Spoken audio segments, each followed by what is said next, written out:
Você já parou para pensar no papel fundamental que o ensino desempenha no ministério cristão? Bem-vindo ao nosso canal, onde exploramos a fé cristã de uma maneira única e envolvente. Hoje, mergulharemos em um capítulo emocionante que nos leva a refletir sobre o ministério e seus dons. Estamos emocionados por compartilhar esse conteúdo com você. Audiobook Crer é também pensar. Autor John Stott. Capítulo 12 O ministério e seus dons. Meu sexto e último exemplo quanto ao lugar da mente é o ministério cristão. Temos que usar nossa mente qualquer que seja o ministério, mas especialmente no ministério ordenado ou pastoral da igreja. Hoje em dia há um renovado interesse no tema do ministério e nos carismas, dons do Espírito, que qualifiquem e dão condições ao povo de Deus para exercer o seu ministério. Todos os dons espirituais, e são muitos, destinam-se a algum tipo de ministério. São dados para serem exercidos visando um fim proveitoso, tendo como propósito edificar a igreja, o corpo de Cristo, de forma a crescer até a maturidade. Os dons que mais devem ser procurados e apreciados, portanto, são os dons do ensino, já que é por meio deles que a igreja é mais edificada. Este dom do ensino é, sem dúvida, necessário aos presbíteros, que têm cuidado pastoral para com a igreja local. Vamos abordar rapidamente tanto a natureza de seu ministério como também as qualificações que lhes são necessárias. O ministério pastoral é essencialmente um ministério de ensino. Vou esclarecer isso. Um ministro é um pastor, designado por Cristo, o sumo pastor, para cuidar de parte do seu rebanho, tendo em particular a responsabilidade de alimentar as ovelhas, ou seja, ensiná-las.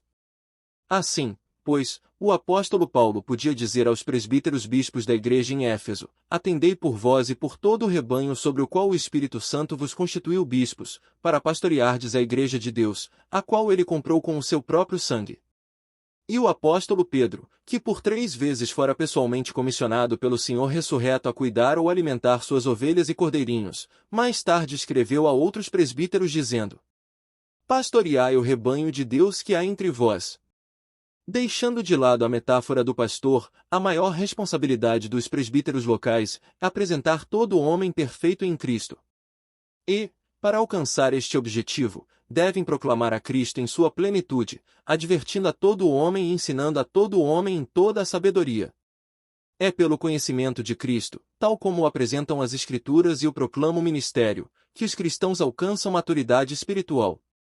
As qualificações para o ministério são consistentes com sua natureza. Todo candidato ao ministério pastoral ou ao presbiterato deve possuir tanto a fé bíblica como o dom de ensiná-la. Deve ser ortodoxo. Apegado à palavra fiel que é segundo a doutrina, literalmente, segundo o didaquê, ou o ensino dos apóstolos, de modo que tenha poder assim para exortar pelo reto ensino como para convencer os que contradizem.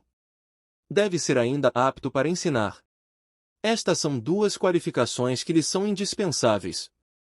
Deve ser fiel a didaquê e ser didacticos, um professor que sabe transmitir e que tem o reto ensino. Isso o obrigará a estudar, tanto em sua preparação ao ministério como durante o seu exercício.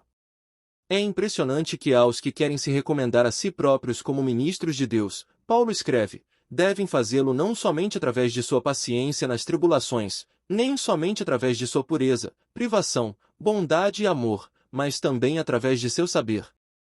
Sou muito grato ao Dr. Billy Graham por ouvi-lo dizer, numa preleção em Londres dirigida a cerca de 600 ministros, em novembro de 1970, que se tivesse que recomeçar o seu ministério de novo, estudaria 3 vezes do que estudou. Tenho pregado muito e estudado tão pouco, disse ele. No dia seguinte ele me contou uma afirmativa feita pelo Dr. Donald Barnhouse: se me fossem dados apenas 3 anos para servir ao Senhor, passaria 2 desses 3 anos estudando e me preparando. Eu mesmo estou cada vez mais ansioso por ver Deus chamar, nos dias de hoje, mais pessoas para este ministério do ensino, pessoas com mentes atentas, convicções bíblicas e aptidão para ensinar, colocando-as nas cidades grandes e importantes, e nas cidades universitárias deste mundo, de forma que, à semelhança de Paulo na escola de Tirano em Éfeso, nesses lugares exerçam um ministério de ensino sistemático e persuasivo, expondo as velhas escrituras e aplicando-as ao mundo moderno, e que tal? Ministério fiel, debaixo da boa mão de Deus, não somente conduz a sua própria congregação até o ponto da maturidade em Cristo, mas também espalhe sua bênção por toda parte, através dos visitantes que por pouco tempo venham a receber sua influência. À medida que nosso vídeo chega ao fim, espero que tenha sido uma experiência edificante para você, assim como o ministério pastoral é para tantos. Se você gostou do que ouviu, não se esqueça de deixar seu like, compartilhar com amigos e se inscrever no nosso canal para mais conteúdo inspirador como este. Até a próxima, e que a paz de Cristo esteja sempre com você.